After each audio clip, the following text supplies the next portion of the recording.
Hello and welcome to video 4, the final video in a series all about sports day yoga, or yoga for PE, or yoga for activity weeks, or all of those kind of things work in schools. And so I'm Julia Hankins. If you don't already know me, I'm a children's wellbeing consultant, and I spend most of my time delivering training and workshops within schools all around wellbeing with my business Wellbeing Adventurers.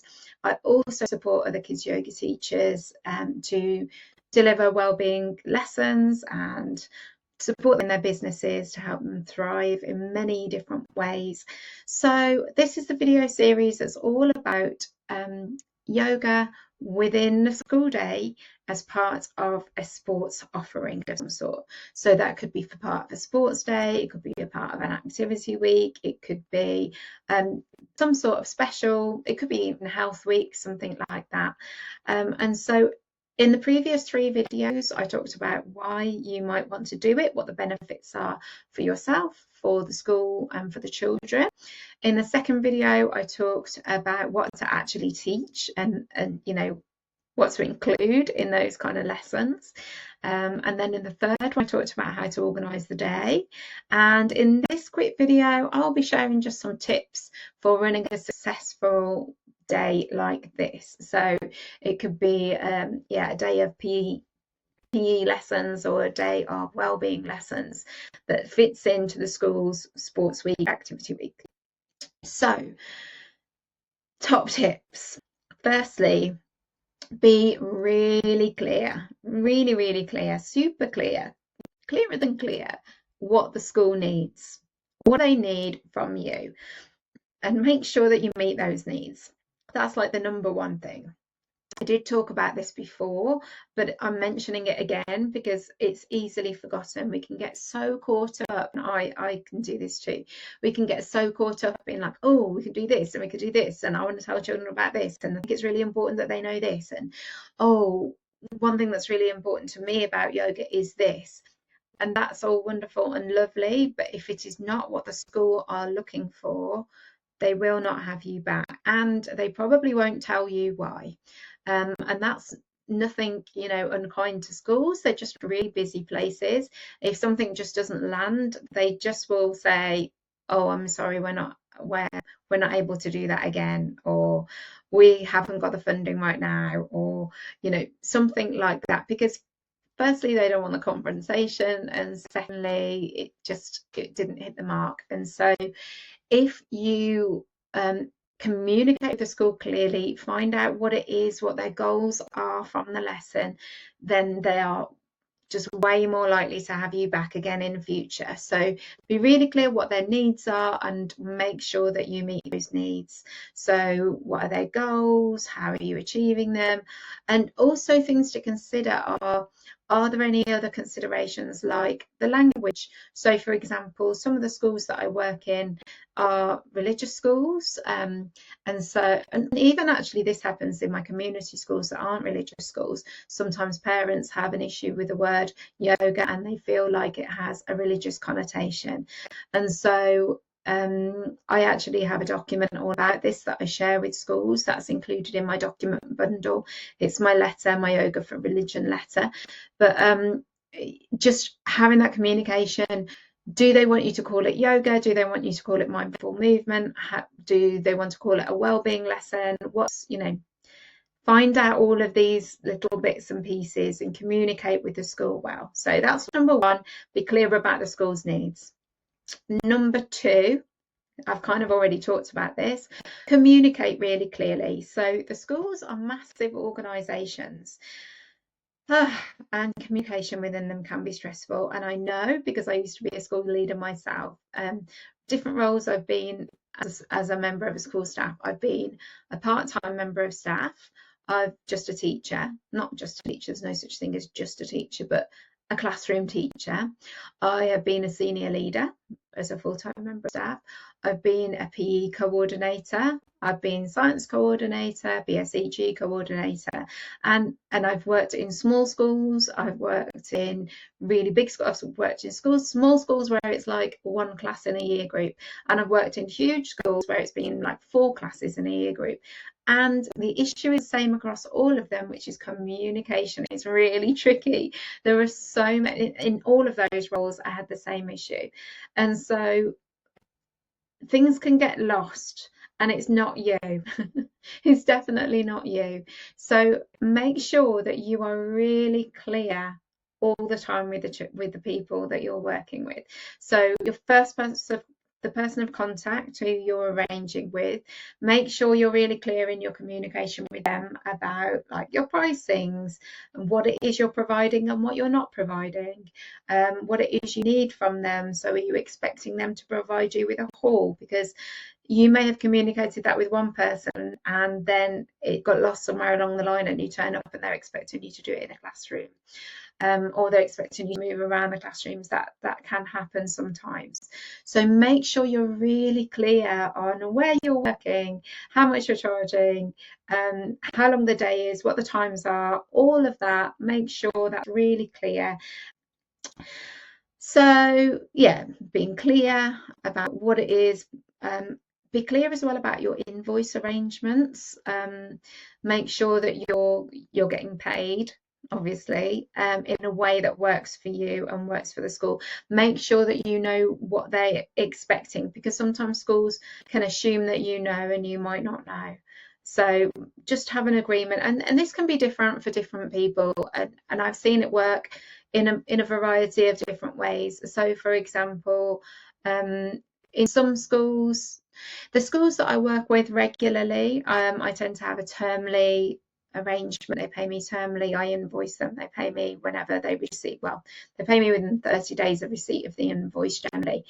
But the schools that I'm working in as a one-off, I actually have a deposit now, and that's because I had a horrible situation where a school cancelled really last minute, and although I had got my terms and conditions in place, it was really difficult to get the money, and I was like chasing, and it was a really difficult process. So whereas now what I do is I request 50% up in advance, and then and actually the workshop is not like firm in my calendar until that point, until they paid me that 50%. I mean, it's in my calendar, but if they haven't paid me by the time that I am expecting being paid by it, then I may not go and deliver their workshop for them. I will chase it up and have a discussion with the school, because you don't want to not be paid for a job. You've made the effort to go there and then they're not paying you. I mean, that's not common. That's really not common. But it can be a pain in the bum to kind of chase it up if that's been the situation. So for one-offs, I charge a deposit, and I give schools the opportunity to either pay 50% before, 50% after, or 100% before. And it's totally up to the school. So that's just what I do. And third tip is be well prepared. God, this is going to be quite a long video because I'm really waffling on. Sorry about that. So really well prepared. Make sure that you know the parking arrangements for the school. Make sure you know if they've got any rules around their parking, and if there's somewhere you can pull up to unload. If you, like me, have millions of mats, you're going to need to know how to get in and how to get out. Figure all of that out ahead of time, because it's not something that you want to be figuring out on the day, because that can be stressful. Arrive with plenty of time, so give yourself time to set up, allow time for people to come and ask you any questions or let you know something. Make sure you've got enough food and drink for yourself. I've talked about this before. I will talk about it again, because I'm not great without fruit, snacks and drinks. So make sure that you've got yours ready and lined up for you. High protein, very important. So another tip that I have is expect the unexpected. We're in a school, it's what's that phrase, where you shouldn't work with children and animals. Well, schools, there's a lot of children involved there. So it's normal for things in schools to not go completely to the plan. Just be prepared to be their flexible friend, and that's okay. Sometimes you might get different classes turn up at different times, which is another reason why I tend to keep my main activity, my main activities the same. I change the poses that I use and the pose cards that I use, but I tend to keep the resources the same throughout the lesson, throughout each one.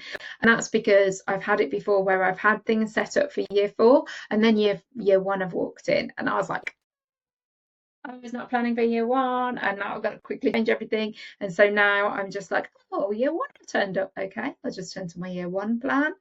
I'll just get out my year 1 cards and I'm ready to go. So yeah, expect the unexpected. You try not to take it too seriously or too rigid, because you know this is just an experience for the children and a fun thing, and so it may not be exactly how you thought it would go, but just try and go with the flow and have a bit of a sense of humor about it, because you know that it can happen. And I know as a previous PE coordinator how difficult it is to arrange this kind of event, because you've just got so many people to communicate with, and something can get lost in translation, and 2 classes might, for example, a child might have somebody coming to observe them that you know you don't know about, like, so maybe somebody's coming in to observe a child for a special educational needs thing, and they don't want to come at the time that they've been given, because this child's been observed in a classroom setting, so they may have switched with a different class, and then that might not have been passed on to you. So these things can happen, you know, just go with the flow. And so my last tip, no, one more tip after this one: maximize the situation. So you've got an audience.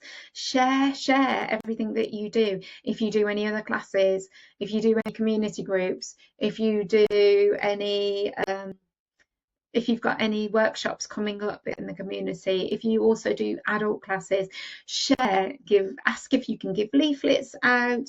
If not, maybe give some stickers with your business name, maybe like your website on or something like that. Share leaflets, flyers, business cards, just like, you know, come in like this. Here's my leaflet. Share with everyone. You know, and gather feedback as well.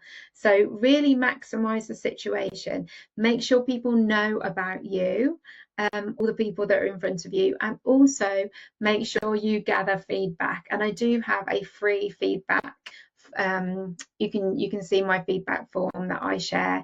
So that's a freebie called Feedback Please, something like that. I'll include that below.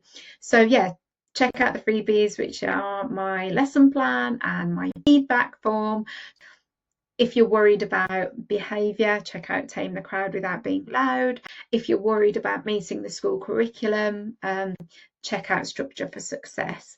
And if all of this is a bit bamboozling for you and you need me to hold your hand, message me or book in a session with me. I do one-off mentor sessions. So yeah, if you want to talk it through, or you want me to discuss a plan with you, or if you're having some difficulty with some aspect of it, let me know. I do one-off mentoring sessions as well. My last tip, this is my last tip: look after yourself. All of your energy is what's really important, and if you are exhausted, then you can't share those wonderful gifts that you have that you need to share. The world needs you. The world needs you to share those gifts that you have. And so look after yourself. Do not plan too many back to back. Do not shortchange yourself. Plan too much. Make sure you drink, make sure you have your snacks, make sure you do a meditation in the break time. And I hope you found all these tips interesting, useful in some way. Let me know if you've got any questions, julia@juliahankins.co.uk, or comment on this video, or make sure you like and subscribe and hit bell for notifications. And yeah, thanks for watching. I hope you found this series really useful.